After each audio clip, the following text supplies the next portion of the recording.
welcome to another episode of Borderlines. I'm Shubham Raheja and I'm here with Dr. Anand Kumar, the Deputy Chief Executive of Union Bank of India Limited, UK. Welcome to the show, sir. Thank you, Shubham. So, can you please just share your experiences from working in India to working all the way to Europe in London? Thank you, Shubham, for coming here, and thank you to University MIT. I joined Bank of Baroda, and then from there I joined Bank of India. And Bank of India has been very kind enough to post me to London and Singapore. And went back to India, and then in Jodhpur, I worked for 6 months, and then from there I joined ICICI Bank in India, exactly on 1st August of 1994, sorry. And I worked with ICICI Bank for almost 12-13 years in India as a branch manager, as a vice president marketing with ICICI Limited, the parent, and then as a regional manager with Northwestern region in Chandigarh, then as a zonal manager with Eastern zone in Calcutta. And from there I was moved to London as a head of retail banking with ICICI Bank UK Limited. And from there, I moved on to ICICI Lombard, a joint entity between ICICI and Lombard from Canada, as a head of international business, based out of London only. I was with ICICI Bank till 2010, and then again, if you remember, I joined first Bank of Baroda, and again joined second time Bank of Baroda in UK as a head of retail banking and advisory strategic initiatives.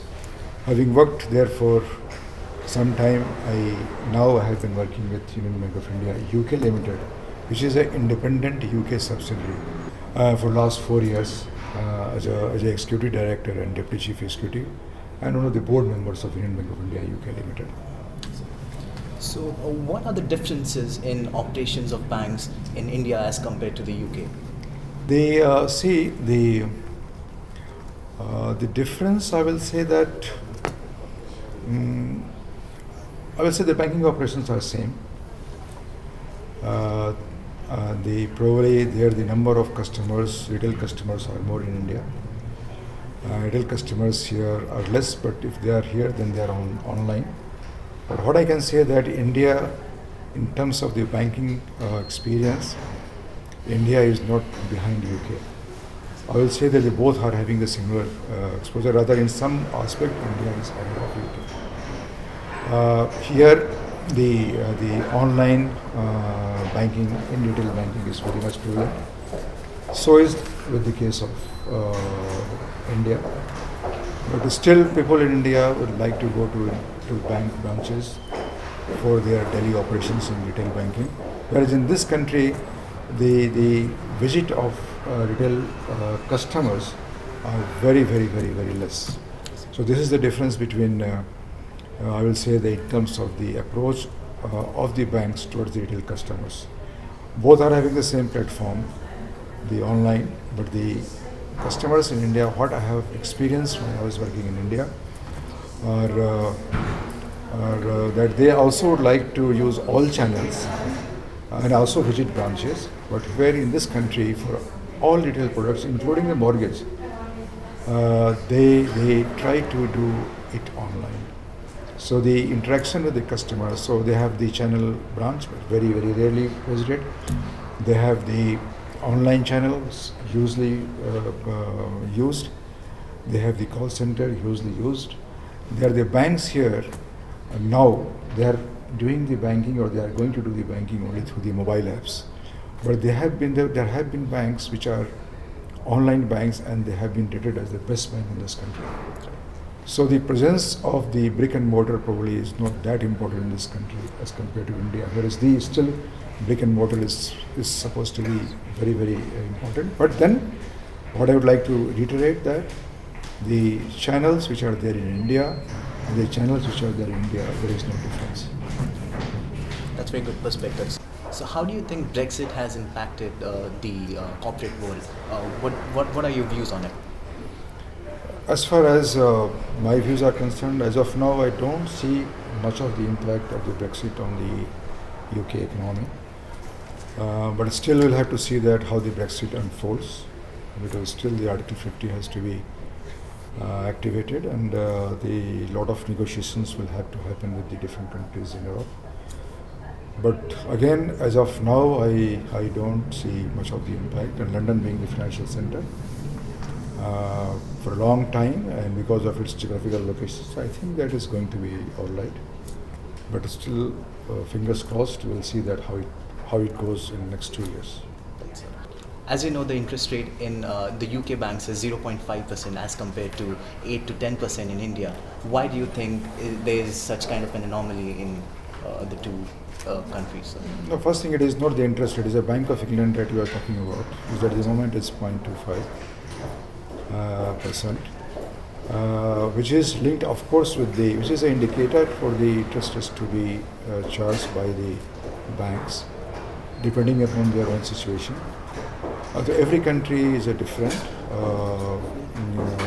If you're talking about India, the interest rates, the inflation, if you take the component of inflation and you put into the interest rates, I think my interest rates are not high in India as well. And inflation is going down in India, and the interest rates may come down in India as well. So regarding the interest rate comparison between India and UK is quite two different geography. Here inflation is very low, here inflation is a little higher. So the interest rate is the component of the inflation for the demands. What do you think is the difference in the needs of customers as compared to India versus UK? Customers are everywhere same. Their demands are same, their needs are same. They also come for the mortgage, they also come for the personal loan, they also come for the credit card. So I don't find any difference between the demands of the customers in the UK or in India. Probably the approach they do, also I find the similar approach. Probably here you will find more intermediaries, and I'm sure that you will also find in India there are intermediaries, third party. So I don't find much difference in terms of the demand of the customers from UK. Of course, in mortgage, what is there that there is a comparative websites which give you the interest rates of different banks, and the customers have an access to that. There is some sort of a more robust legal system, the credit score system, which of course it has come in India. So in terms of the demand, in terms of the operationalization of the demand and the outcome of the demand, I don't find much difference between India and UK. Both are at the same level. Okay, so are there any policies introduced by the government in the UK that have left the customers by surprise? For example, in India there was this policy recently, the demonetization policy introduced by Prime Minister Narendra Modi. There is nothing like demonetization policy which has been triggered in UK as of now. But one thing I would like to share with you, that all the retail customers who are having accounts with the banks, their deposit is secure to the extent of sterling pound 85,000 per customer per bank, which is very, very important. The second thing which has come from the regulator is the senior managers regime and senior managers certification regime. What the regulators are saying, and rightly so, that the senior managers and the certified persons are responsible for the assigned function, and they will be held accountable for their responsibilities. So this is what is happening in the UK, and I don't think that there is any demonetization or something like that is going to be. It has happened in this country. How diverse is your bank, sir? Are they all Indians?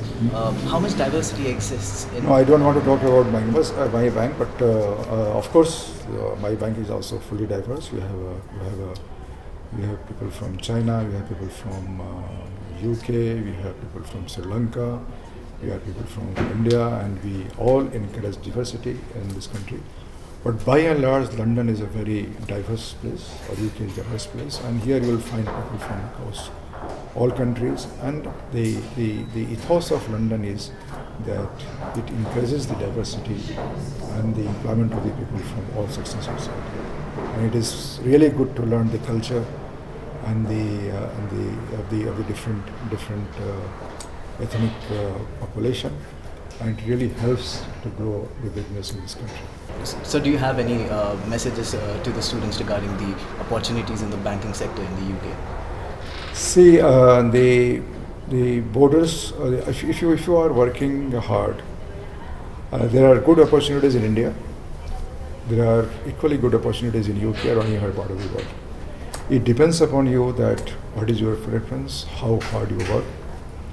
And I can tell you one thing, that the learning which I have done in India, or have got in India by working with different banks, particularly with ICICI Bank or Union Bank of India at the moment, is quite remarkable. It's quite insightful. It depends upon each person. Work hard. Try to fix your objective, that's what you would like to do if you want to join banking. And do well, and either here or in India, the opportunities will be immense. Do you feel that diversity helps in employment in London? Subham, is a very good question. London or UK, I will say that is you will find people from all parts of the world, right from India, Asia Pacific, Nepal, or the Mauritius, or Caribbean, USA. So the people are from, and they are very well qualified, and not all, but most of them. And normally the banks here go for employing different people from different diverse background, which indeed helps the productivity, and also helps bring the different culture in our bank, which is very, very good for the growth of the bank. And I'm talking about in general, that the banks or any organizations, they go for the diversity, which is very, very important. Diversity in countries, diversity of gender. So it's all is very good, and good for the growth of the institution or the banks. Thanks for sharing your opinion and views on the banking sector in the UK, sir. And on that informative note, I would like to end this episode, and I hope to see you guys in the next one. Thank you. Thank you so much, Subham, and the MIT University and all your colleagues. Very, very thankful to you, and I hope that I have been able to give you some insight into UK banking system. It is my personal interview about the general banking in this country, as you asked me. And I wish you all the very best, and I'm sure that you all will do very well. Thank you.